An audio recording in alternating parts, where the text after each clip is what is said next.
Hi, this is Ravi Vista. In this video, I'm going to walk you through some of the major do's and don'ts in IELTS speaking. Well, before we move on to that, you should understand that the total time for your IELTS speaking test is 11 to 14 minutes. And now we'll go with how we are graded in IELTS speaking. Okay, here we go with the grading system. All right. Now, these are 4 levels of grading your speaking, like fluency and coherence, lexical resources, grammatical range and accuracy, and then we have pronunciation. Okay, now, what is it that we have to understand in fluency and coherence is, you have to be able to speak without hesitations and pauses. Now, if you're aiming for 7+, it's okay to have a bit of hesitation. It's okay to have pauses. Now, if you are not a native speaker, of course, because English is not your language, you might have pauses, you might have hesitation, and that's still okay.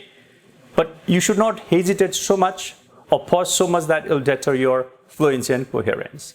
So, fluency means the ability to speak without hesitation and pauses.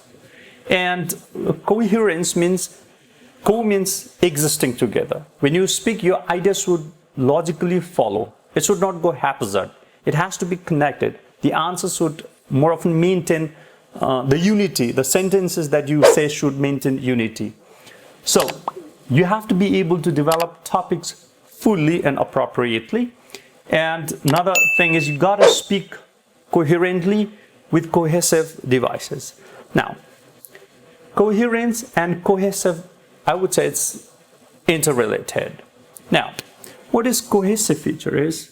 Cohesive feature is the ability to use contrast word and connective words.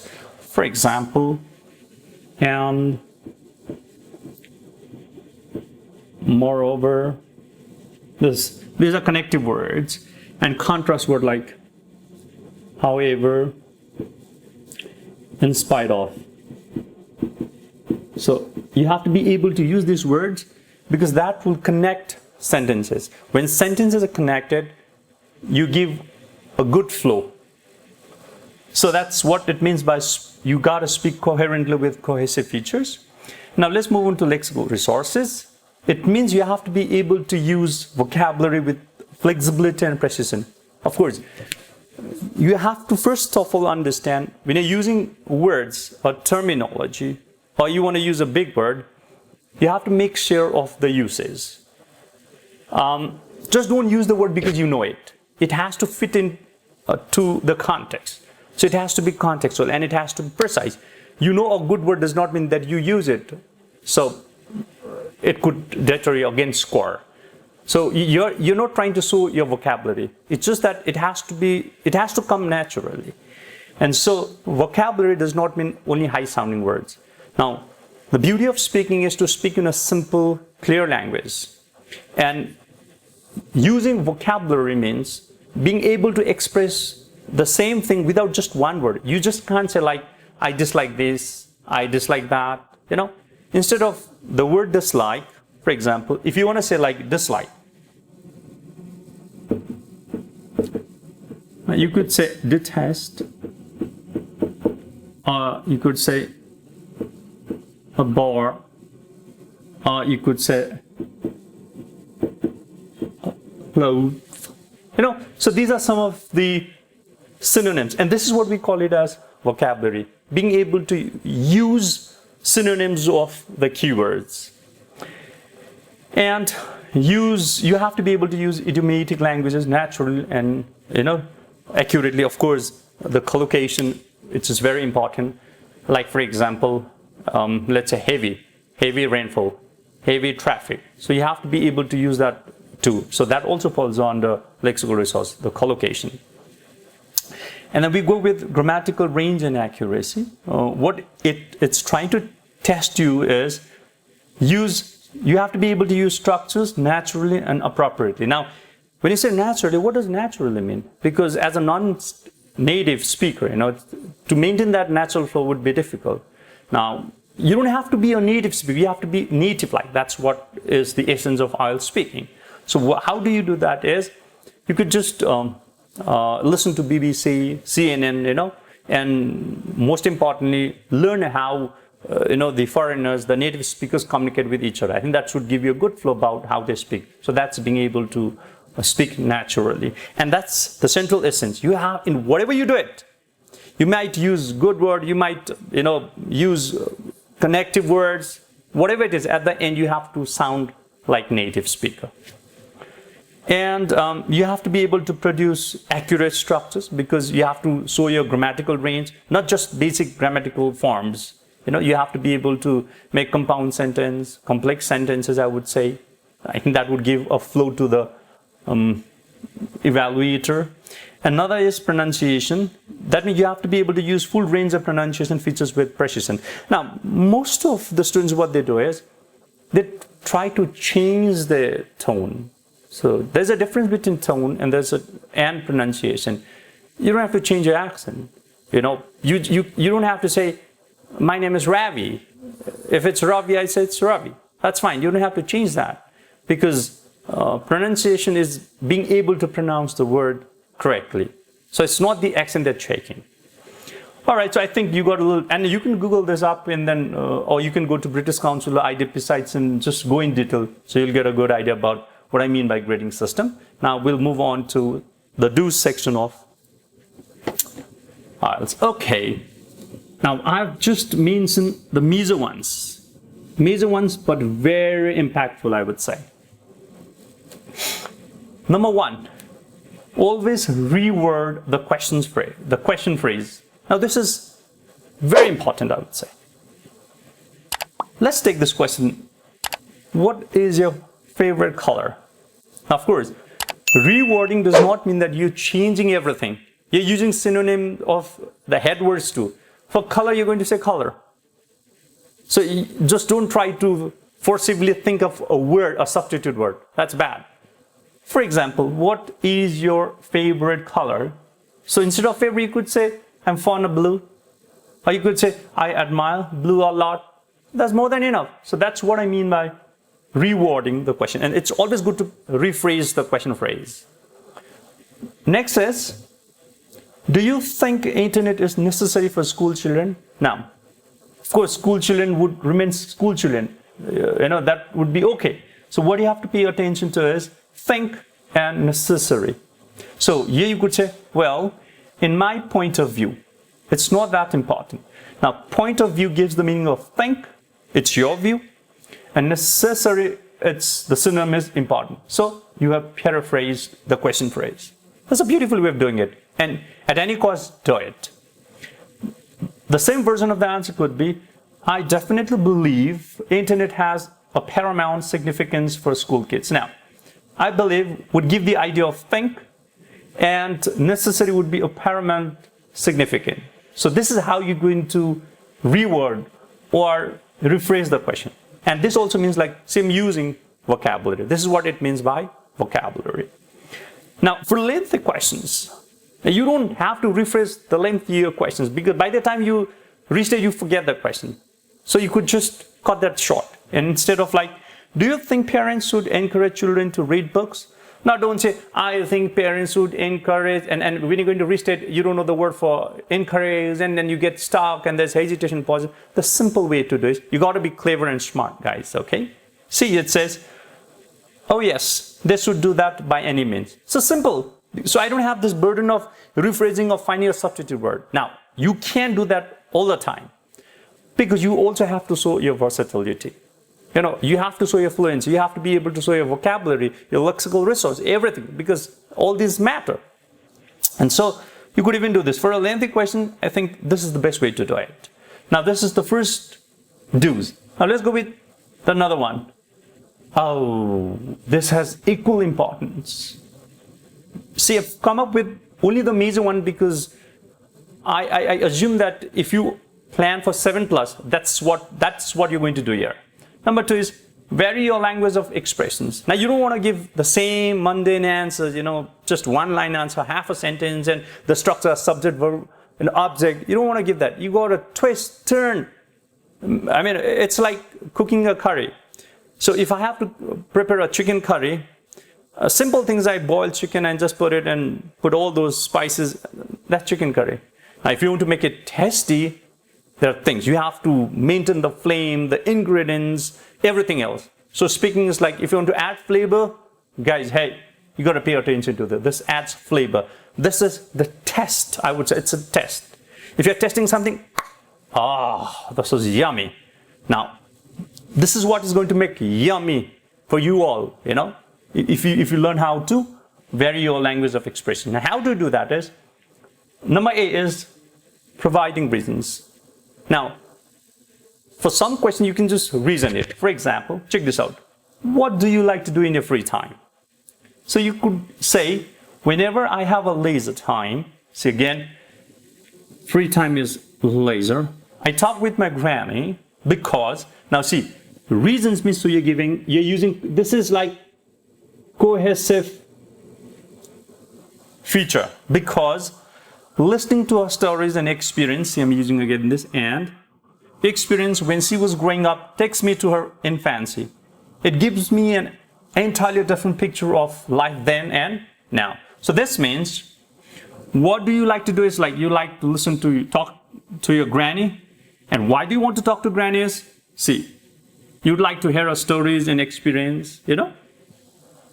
And then it gives you a different picture of the life then and now. So this is like you're using reason. Now this second way that you got to do is, instead of a reason, just provide examples. Simple as that. Check this out. Do. Or you could say, of course, I enjoy walking. Every day I walk for 60 minutes. So this is the topic sentence here. I walk for 60 minutes. And now, like for instance is like giving an example. For instance, I get up early and walk for about 30 minutes in the park that is just a stone throw from my residence. And when I get back from my work, before retiring to bed, I walk for the remaining half an hour in my residence. So this is like you're using example to support your answer. Now, number A, providing reasons. Number B, providing examples. Now, let's go with number C.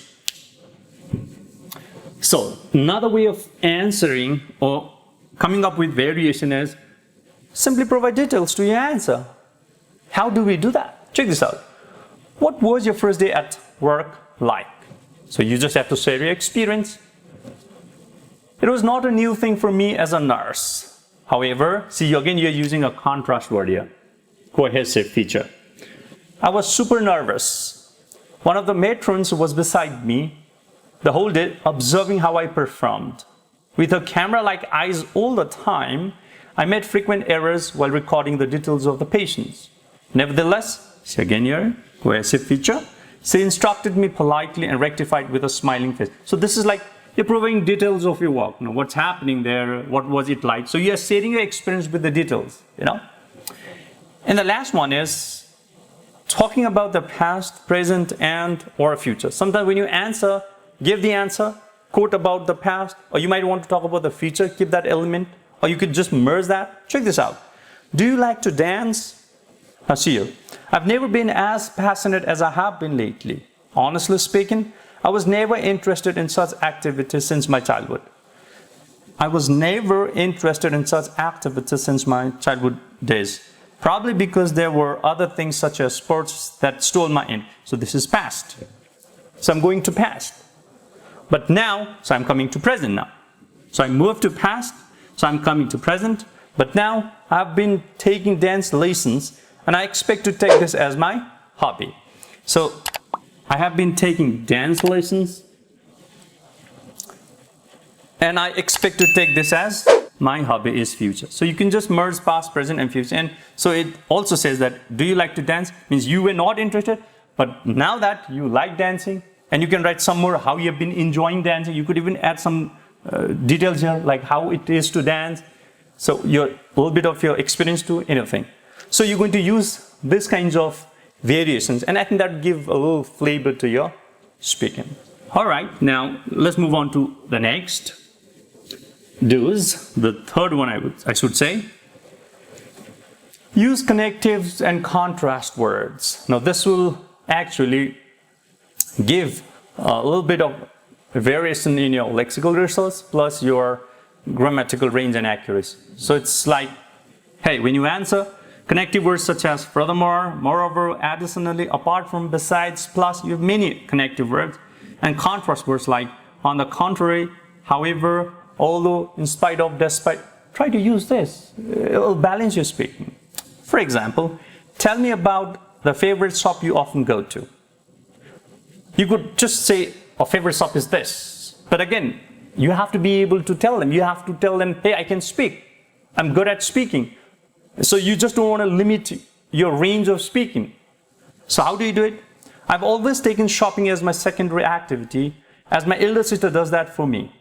However, see, I'm using contrast word, however, it's been a month or so that I have been shopping just a few blocks away from my residence. And I kind of like this shop because the shopkeeper is humble and customer caring. So tell me about the favorite shop you often go to. So everything is mentioned. The shop is just near to your residence, and then you start liking it. You give reason why you like it. So this is like using contrast word. Now, let's try with using connective words. What do you like about your hometown? Well, a couple of things actually. I've always admired the freshness that the natural environment brings. We still have dense forests around that breeds varieties of wildflowers and birds. Furthermore,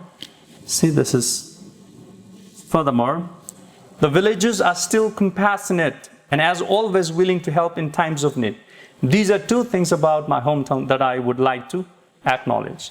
So, like you could even say, acknowledge. I've always admired also means that you like, admire. So this is how you're going to add connective words. Now, you can't just do it in 1 or few days or 1 or 2 days. It comes with practice. You got to practice it. And there has to, of course, be somebody to help you with that. Okay, now let us move on to the don't section. Okay, now, when you speak, there are a few things that you have to avoid. What are those? Number 1, avoid one-word answer. Even if you do, add details. What does one-word answer means? Do you like traveling? And you just blurted out, yes. So now what you could do is, when you said yes, add details. Say, I'm actually a globetrotter and I have traveled to many places of my country. So that means you're given a word answer, but you're adding a detail. So that should cover up your error. Now it's not exactly an error. I think it'll give a little flow of the details, I would say. Now number 2, avoid frequent hesitation and pauses. What does that mean? Like, check this out. Are you a student or do you have a job? Now if you say like this, I am a student, I just passed my high school. So see, there's something unnecessary hesitations or pauses, that would kill your fluency. Or if you said, now this is in between a word, and this is like you have a complete word and then you make unnecessary pauses. I have a job, I work as a nurse. So this is wrong pause. So the best pause would be like, I have a job and I work as a nurse. Or you could say, I work as a nurse. Pause a little bit. I work as a nurse. I've been working as a nurse for the last 3 years. And then again, make a little bit of pause, a semi-pause, I would say. When you have comma, put in a sentence, that's like half of full stop. So just make a slight pause and then speak. What I mean by this is, for example, I like my job because, so you start. So what you could say is, I like my job because, you can make a little pause here and give a right tone there. It's okay. But don't say, I like my job because. That's like you're using a lot of hesitation and pauses, and that would deter your score. All right. Now let us move on to the next one. The third one, avoid repeating the phrases. Most of the non-native speakers, do the same. Like, which do you prefer, traveling by bus or airplane? And then you say, I like to travel by bus. So you're using travel twice. You should avoid that. Or if the question is, do you believe in dreams? And you say, I do not believe in dreams because, so you're repeating the words. So don't repeat that. So if you have this habit, guys, we've got to read pages every day, few pages every day, and that should be okay to improve this kind of phrases. And when you practice at home, what you're going to do is go slow. The best way to practice is to go slow. That's how you're going to do it. Okay, so these are some of the don'ts. Now let us move on to analyzing tense and question, because you might give a right answer, you might give, there's no right and wrong answer, of course. You might give, quite a good answer, I would say. But again, if the tense is incorrect, again, it's going to hamper your score. So if analyzing tense, or let's say questions, how do you analyze that? Do you think children should play sports? Now, what tense is this actually? Do you think? This is present tense. So you got to answer in present tense. So you could answer like this. I believe, in my view, in my opinion, I have a double mind here. And you can say why you have a double mind. Yes and no. And then start answer why yes and why children should not play sports. So this is, you got to answer this in present tense.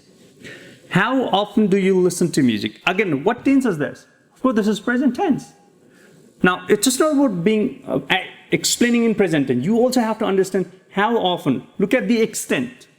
So for an extent question, it's always good to answer in extent. Like, how often is the frequency? So you could say, I listen to music all the time, whenever I'm free. I hardly or barely or seldom if you're not used to it. So this is how you're going to analyze a question and the tense. Now, this is like, will people have free time in the future? Now because will people have free time? This is a future tense. So you cannot answer in past tense. You cannot answer in present tense. Yes. What you could do is, first you got to give the future tense. You got to answer future tense, but you could have details that could like quote present, or it could even, you could talk about past. But the majority of your answers would be future tense. Like for example, what I mean is, well, will people have free time in the future? You said, of course I do. They are going to have a lot of free time. So of course they are going to have, this is a future tense. Now you could use present tense to support your future. Like it says, looking at how people have been taking off, taking leave, taking holidays. I've seen people going abroad with their family on a vacations. So looking at this trend, I definitely think people are going to have free time. See, I'm using past or present to explain the future tense. So the overall inclination should be towards future tense. So if you are speculating, you're not sure whether they are going to have or not, what you're going to do is, well, I guess, I surmise, hopefully, might, not too sure. You could use this kind of speculative words for that. Now, if you're sure, you could say, of course, definitely, undoubtedly.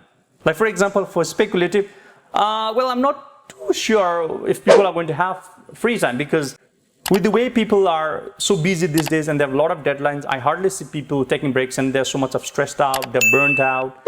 And if this goes on, I guess in the future, they're not going to have free time. And something bad, I feel is going to happen. So if you're not sure, if you're sure, oh, they are definitely going to have free time, no matter what. So it could be, if you're sure, you could use this kind of words. Now, how did people in the past spend their free time? Is past tense. So your total inclination should be past tense. And then you could use, again, present tense as your detail.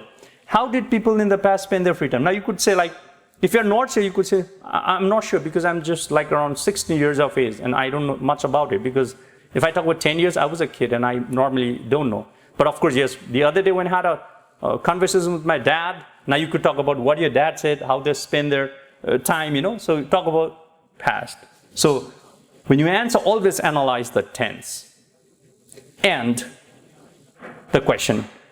What type of question? If it's a degree question, you're going to use that degree, the extent. Okay. I hope you found this video useful. And if you want us to make some more videos, please let us know through our comment box. Until then, I would like to sign off. Have a great day. Bye-bye.